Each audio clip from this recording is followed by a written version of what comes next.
20장이 되겠습니다. 우리 마가복음 11장 우리 같이 찾아서 읽도록 하겠습니다. 마가복음 11장 20절에서 25절 말씀이 되겠습니다. 마가복음 11장 25절에서 25절 말씀. 예, 마가복음 11장 20절에서 25절. 예, 찾았으면 같이 읽겠습니다. 그들이 아침에 지나갈 때 무화과 나무가 뿌리채 마른 것을 보고 베드로가 생각이 나서 여짜오되 랍비여 보소서 저주하신 무화과 나무가 말랐나이다. 예수께서 그들에게 대답하여 이르시되 하나님을 믿어라. 내가 진실로 너희에게 이르노니 누구든지 이 산들어 들리어 바다에 던져지라 하며 그 말하는 것이 이루어질 줄 믿고 마음에 의심하지 아니하면 그대로 되리라. 그러므로 내가 너희에게 말하노니 무엇이든지 기도하고 구하는 것은 받은 줄로 믿어라. 그리하면 너희에게 그대로 되리라. 서서 기도할 때 아무에게나 혐의가 있거든 용서하라. 그리하여야 하늘에 계신 너희 아버지께서도 너희 허물을 사하여 주시리라 하시니라. 아멘. 예, 우리 그동안 계속 기도에 대해서 우리가 생각하고 있습니다. 첫째, 지난주에는 성경에서 기도가 무엇이라고 말씀하고 있는가를 15가지로 한번 살펴보았습니다. 한번 복습해보면 첫째 기도는 영혼의 호흡이라고 말씀하고 있습니다. 그리고 두 번째는 하나님과의 기도는 하나님과의 영적 교제요 통로입니다. 세 번째는 우리가 징벌을 피할 수 있는 방법이 기도입니다. 네 번째는 우리 성도의 기도가 의무이기도 합니다. 그리고 다섯째는 고난에서 문제를 해결하는 방법이 기도입니다. 여섯째는 마귀를 제어하는 무기가 바로 기도입니다.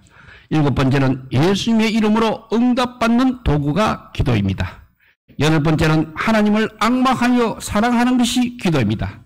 아홉 번째는 하나님께 드리는 향기로운 제사가 바로 기도입니다. 열 번째는 보좌 앞의 삶 자체가 기도입니다. 11번째는 안식과 상쾌함이 기도입니다. 그리고 12번째 기도의 교통은 생명 자체입니다. 13번째 기도는 우정이기도 합니다.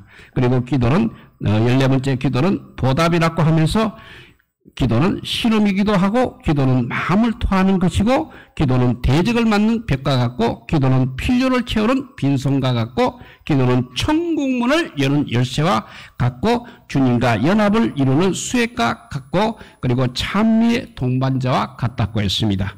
마지막 기도는 신앙 훈련이라고 성경에서 우리에게 말씀하고 있습니다.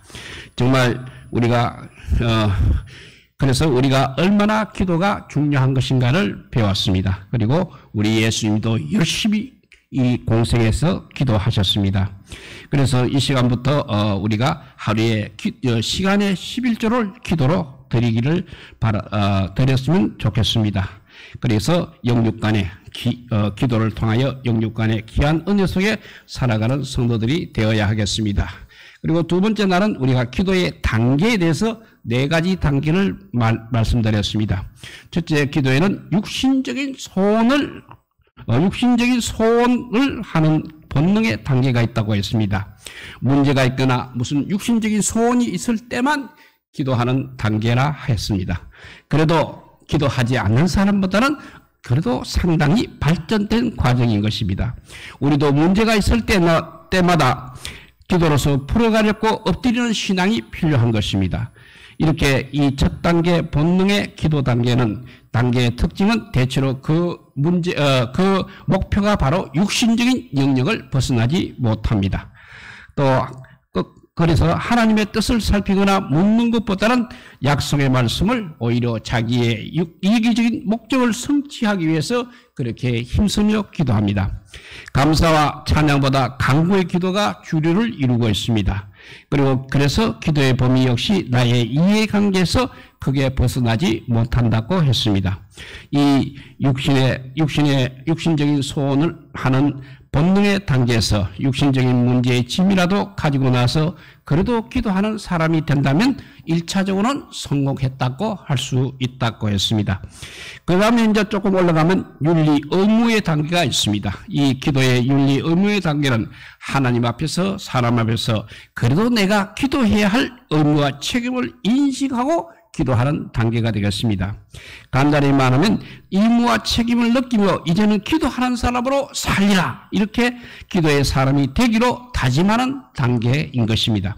그러나 아직 이때도 이 단계에도 내 중심의 사고가 항상 작용하는 단계가 되겠습니다. 이 단계의 성결문 과제는 기도의 열심과 아울러 기도의 폭을 넓혀서 기도하고 어떤 일을 경험할지라도 항상 말씀의 토대에 서서 자기 성화에 힘을 써야 합니다. 그래서 그래도 이 의무와 책임의 단계에 우리는 최소한이라도 도달해야 되겠습니다. 세 번째는 이제 말씀의 단계입니다. 기도의 말씀의 단계라는 것은 열심히 기도하되 전과 같이 이제는 내 중심을 떠납니다. 여주의 기도가 아니라 하나님 중심, 진리 중심, 그리고 복음 중심으로 바뀜을 의미하는 것입니다. 그러니까 이제는 하나님의 진리의 말씀에 서서 기도하는 단계가 되겠습니다. 과거에는 내가 하나님을 시키는 것이었습니다. 하나님께 어떻게 해달라고 시키는 것이었습니다. 그러나 이제는 거꾸로 내가 하나님의 도구로서 쓰임받기 위한 겸손의 단계가 됩니다. 이제는 믿고 감사 찬양함으로써 풍부하게 누립니다. 이제는 하나님의 소원을 나의 소원으로 삼는 단계가 되겠습니다. 그런데 이 말씀 단계의 기도의 특징은 먼저 하나님께서 말씀을 깨닫게 하심을 통해서 진리의 위대성을 발견하고 자기의 뜻을 소망함이 실패의 원인이며 심히 부끄러운 일임을 비로소 깨닫게 되는 단계를 할 수 있겠습니다. 그래서 과거와는 달리 이제는 기도 줄이 잡힙니다. 그래서 응답이 잘 오고 있음을 느낍니다. 그래서 진리를 깨닫고 보니 기도가 밝고 긍정적이며 감사와 찬송으로 바뀐다는 것입니다. 그리고 성령을 얼마나 아느냐가 중요한 것이 아니라 말씀 위에 확고히 설 수 있다는 것이 중요한 단계라 할 수 있겠습니다. 마지막 네 번째는 붙들림, 생명의 단계가 되겠습니다. 붙들림의 단계라는 것은 삼위일체 하나님의 항구적인 임재 경험과 그리스도와의 연합 경험 속에서 육신 중심에서 이제는 벗어나 생명의 성령을 따라 그리스도의 마음으로 기도하는 삶이 되겠습니다. 즉 아주 이제는 성령님께 붙들려서 하는 기도 단계인 것입니다. 이 단계에 힘써야 할 주어점은 하나님의 크신 사랑, 삼위일체입니다. 첫째, 하나님의 크신 사랑, 두 번째, 그리스도의 희생을 깊이 묵상하는 것, 그리고 생명 단계에 들어가는 것이 중요한 핵심 사항입니다. 왜냐하면 내 생명을 드리지 않고 하나님의 생명 속에 거할 수 없기 때문인 것입니다. 항상 내가 드려야 하나님의 생명 속에 거할 수 있다는 것을 느낄 수 있는 그런 단계가 되겠습니다. 그래서 이 단계에서는 수고해도 하나님의 사랑과 성령으로 하니까 조금도 힘들거나 기도가 어렵지 않는 것입니다. 즉 예수님과 한 몸, 한 마음, 한 뜻, 한 힘이 되어 기도하는 단계입니다. 우리 모두 이 붙들림의 단계, 생명의 단계까지 올라가서 기도하시는 기도의 사람이 되시기 바랍니다. 이제 오늘은 기도란 어떻게 들어져야만 하나님께서 들으시는가, 난 기도의 조건에 관한 말씀을 드리고자 합니다. 조건이라는 것은 바로 이 조건을 잘 지켜서 기도해야만이 기도의 응답을 받는 것이라는 의미가 되겠습니다. 그럼 그 조건이 무엇인지 첫째 조건은 바로 먼저 뭐니 해도 믿음의 조건이 되겠습니다. 오늘 본문 22절에서 24절을 읽어보면 예수께서 그들에게 대답하여 이르시되 하나님을 믿으라. 내가 진실로 너희에게 이르노니 누구든지 이 상대로 들려 바다에 던지라 하며 그 말하는 것이 이루어질 줄 믿고 마음에 의심하지 아니하면 그대로 되리라. 그러므로 내가 너희에게 말하더니 무엇이든지 기도하고 구하는 것은 받은 줄로 또 믿어라. 그리하면 너희에게 그대로 되리라고 하셨습니다. 여기에는 기도는 의심하지 않아야 된다는 것이고 의심하지 않고 믿음으로 해야 된다는 조건이 잘 나타나 있습니다. 야곱의 교훈대로 오직 믿음으로 구하고 조금도 의심하지 말아야 합니다. 그렇지 않으면 기도를 우리 하나님께서 들어주지 않으십니다. 그러면 무엇을 믿어야 하는지 한 5가지로 생각해 보면, 첫째는 지금 내가 하나님 앞에 있다는 것부터 믿어야 합니다. 두 번째는 앞에 계시니까 나의 기도를 들으심을 믿어야 하는 것입니다. 그리고 세 번째는 하나님께서는 그 기도를 능히 이루실 줄 믿어야 합니다. 그리고 그것이 바로 네 번째 가서는 기도를 응답하셔서 이루어 주실 줄 믿어야 하는 것입니다. 그리고 마지막 5번째는 기도로서 하나님을 찾기만 하면 기뻐하셔서 상을 주신다는 것을 믿어야 하겠습니다. 첫째가 믿음의 조건의 첫째가 기도의 조건 첫째가 믿어야 한다는 조건이 되겠습니다. 참으로 우리 하나님께서 어떤 분이시며 우리를 얼마나 사랑하시고 약속하신 것을 얼마나 잘 지키시는 분인가를 우리가 안다면 우리의 기도는 이제 믿음의 기도로 바뀌어지게 될 것입니다. 신앙생활에서 믿는 습관이 바로 가장 귀한 습관입니다. 반면에 거꾸로 의심하는 습관은 아주 나쁜 습관인 것입니다. 그러므로 이 시간부터 믿음의 기도를 드리는 성도들이 되시기 바랍니다. 첫째, 믿음의 조건이 기도의 조건 첫째라고 했습니다. 두 번째는 용서와 용납의 사랑의 조건이 되겠습니다. 오늘 25절을 읽어보면 서서 기도할 때 아무에게나 혐의가 있거든 용서하라. 그리하여 하늘에 계신 너희 아버지께서도 너희 허물을 사하여 주시리라고 하셨습니다. 이미 예수님께서 말씀하신 금 1만 달란트 빚진 신화 비유를 말씀한 적이 있었습니다. 그러므로 굳이 설명은 하지 않겠지만 이처럼 하나님의 크신 은혜를 받은 우리들이 남을 사랑하지 못한다면, 용서하지 못한다면 하나님께서도 그 기도를 들어주실리 만무하다는 것을 알아야 한다는 조건입니다. 그러므로 우리가 첫째 먼저 인간관계가 막히게 되면 기도도 역시 막히게 되는 것입니다. 그것은 기도에 바로 용서와 사랑의 조건이 있기 때문에 그렇습니다. 혹시 우리 기도가 막혀 있다면 이 시간에 이 말씀으로 해결받는 시간이 되시기 바랍니다. 그래서 두 번째 기도의 조건은 용서와 사랑의 조건입니다. 세 번째는 하나님의 뜻의 조건이 있습니다. 마태복음 26장 39절에 예수님께서 하신 기도가 있습니다. 그 기도가 바로 아버지여, 내 아버지여, 만일 할만 하시거든 이 잔을 내게서 지나가게 하옵소서. 그러나 나의 원대로 마옵시고 아버지의 원대로 하옵소서 했습니다. 우리는 이 기도의 모범에서 내 뜻을 죽이고 아버지의 뜻대로 기도해야 한다는 것을 발견하게 되는 것입니다. 또 요한복음 15장 7절에도 너희가 내 안에 거하고 내 말이 너희 안에 거하면 무엇이든지 원하는 대로 구하라. 그리하면 이루리라고 하셨습니다. 우리가 하나님께 무엇을 구하든지 들어주신다는 것은 바로 기도의 가능성을 뜻하고 있습니다. 그러나 우리가 하나님의 뜻대로 구해야 들어주신다는 것은 바로 기도의 범위를 가르쳐주는 말씀이 되겠습니다. 그래서 이 두 조건이 맞아야 기도의 응답이 오는 것입니다.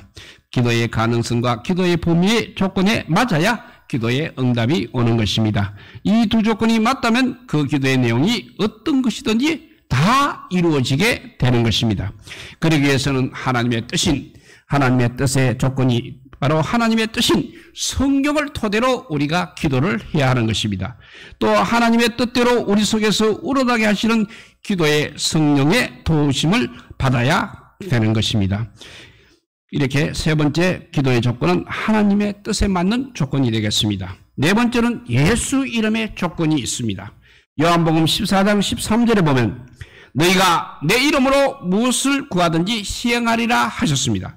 그리고 그 다음 14절에도 내 이름으로 무엇이든지 나에게 구하면 내가 시행하리라고 하셨습니다. 하나님과 우리 사이의 중보자는 오직 예수 그리스도 한 분 외에는 없습니다. 안 계십니다. 그 중보에 의해서 아버지께서는 우리의 기도를 쉽게 들어주십니다. 그리고 예수님의 기도처럼 들어주시는 것입니다. 이 중보자가 성결케 하시지 않는 기도는 결코 하나님께 받아들이지 않는 것입니다. 우리 성도들 간에도 서로를 위해서 기도할 수 있습니다. 그렇지만 이것은 자기 공로에 의한 것이 아니고 온전히 예수 그리스도의 이름으로 기도하는 것입니다. 그리고 하나님께 기도하는 것입니다. 그리고 사람에게는 더욱 아니라는 것을 우리가 항상 명심해야 되겠습니다. 그런데 불행하게도 가톨릭에 보면 죽은 베드로나 마리아나 자기가 존경한 인물들에게 기도를 하고 있습니다. 성경은 그런 기도를 가르친 적도 어떤 암시조차도 한 바도 없습니다. 이것은 오직 예수 그리스도에 대한 믿음의 부족의 소치로 불신앙에서 기인한 것이라 할 수 있겠습니다. 우리는 오직 예수 그리스도의 이름으로 기도를 해야 됩니다. 그래서 예수 그리스도를 믿고 서로 사랑하면서 구하라고 말씀하고 있는 것입니다. 그 말씀이 요한 1서 3장 21절에서 23절 말씀입니다. 읽어보면 사랑하는 자들아 만일 우리 마음이 우리를 책망할 것이 없으면 하나님 앞에서 담대함을 얻고 무엇이든지 구하는 바를 그에게서 받나니 이는 우리가 그의 계명을 지키고 그 앞에서 기뻐하신 것을 행함이라. 그의 계명은 이것이니 곧 그 아들 예수 그리스도의 이름을 믿고 그가 우리에게 주신 계명대로 서로 사랑할 것이니라 했습니다. 고린도 13장에서도 바울은 이렇게 사랑을 따라 구하라고 교훈하고 있습니다. 이것이 앞에 말한 사랑의 조건이 되겠습니다. 그리고 우리가 사랑을 목표로 기도하는 것은 사랑을 목적으로 하지 않는 모든 것은 아주 가치도 유익도 결과도 없기 때문인 것입니다. 그래서 고린도 13장에 천사의 방언과 모든 비밀을 아는 지식과 산을 옮길 만한 믿음과 모든 것을 구제하고 자기 몸을 불살하게 내어준다 할지라도 사랑이 없으면 아무 유익이 없다고 했습니다. 그러므로 우리는 이 사랑의 조건을 깊이 기억해야 되고 또 그리스도의 이름의 조건도 늘 기억해야 되겠습니다. 마지막 다섯 번째는 성령의 조건이 있습니다. 성령 곳곳에 성령으로 기도하는 교훈이 많이 기록되어 있습니다. 유다서 20절에도 보면 성령으로 기도하며 라고 했습니다. 그리고 에베소서 6장 18절에도 무시로 성령 안에서 기도하고 로마서 8장 26절에도 성령이 말할 수 없는 탄식으로 우리를 위하여 친히 간구하시느니라고 했습니다. 우리가 음식을 먹을 때도 꼭꼭 씹어 자기 침에 섞일 때 맛이 있어 그 음식을 삼킴과 같이 하나님께서는 당신의 성령으로 감동된 기도를 해야 기쁘게 받아주십니다. 그러므로 성령으로 감동된 기도를 우리가 드리려면 되새김하듯 깊이 하나님께 기도해야 됩니다. 우리가 그래서 흔히 기도줄을 잡았다는 말을 하고 있습니다. 그것은 바로 이제는 세상 잡념은 제거되고 온 마음이 받쳐지면서 성령의 감동 속에서 기도가 드려지는 것을 말하는 것입니다. 이 성령께서 탄식하시며 간구하신다는 부분을 요한 칼빈은 성령의 직접적인 기도라기보다는 우리 속에서 그렇게 기도의 소원을 일으키신다는 것을 표현한 것이라고 했습니다. 그러므로 우리 속에서 항상 이렇게 성령의 소원대로 기도할수록 그 기도는 그야말로 가치가 있고 능력이 있는 기도라 할 수 있는 것입니다. 그러기 위해서는 무엇보다도 내 뜻을 내려놓아야 됩니다. 그리고 내 육감에 의해서가 아니라 마음속에서 우러나오는 기도를 드려야 하는 것입니다. 이 역시 성령의 조건 역시 아주 중요한 기도의 조건이 되겠습니다. 그 외에도 다 설명할 수 없지만 여러 가지 기도의 조건이 성령에 나타나 있습니다. 그래서 제목만 말씀을 한다면 첫째, 성경에는 전심으로 기도하라고 말씀하고 있습니다. 그리고 회개와 겸손한 마음으로 기도하라고 말씀하고 있습니다. 그리고 감사하는 심령으로 기도해야 한다고 했습니다. 그리고 또 그리스도의 마음으로 기도해야 한다고 했습니다. 그리고 저주하지 말고 축복의 기도를 드려야 한다고 했습니다. 그리고 하나님 앞을 의식하고 항상 신중하고 사려 깊은 기도를 드려야 한다고 했습니다. 그리고 자랑하지 말고 은밀한 중에 기도해야 한다고 했습니다. 왜냐하면 그렇게 은밀한 중에 기도해야 은밀한 중에 계시는 아버지께서 그 기도를 들으시기 때문입니다. 그리고 또 정직하고 숨김없는 기도를 하라고 했습니다. 그리고 먼저 하나님 나라와 그의 의를 구하는 기도가 되어야 하겠습니다. 이처럼 우리는 올바른 기도, 우리 하나님께서 들으시는 기도의 조건을 여러 방향에서 우리가 발견할 수 있습니다.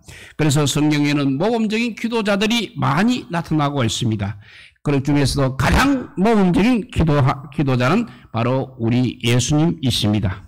그 외에도 억울한 일을 당한 한 과부의 기도, 한 이방 여인의 기도, 다니엘의 기도, 엘리야의 기도, 느헤미야의 기도, 모세의 기도, 동족을 위한 바울의 기도, 예수님의 기도를 본받은 스데반의 기도, 솔로몬의 기도, 에스더의 기도, 120문도의 기도, 바울과 실라의 기도, 다윗의 기도 등에서 우리가 기도의 조건들을 찾아볼 수 있는 것입니다. 이제 말씀을 맺습니다. 우리도 하나님께서 들으시는 조건 속에서 기도하시기 바랍니다. 그 조건은 첫째, 믿음의 조건이라고 했습니다.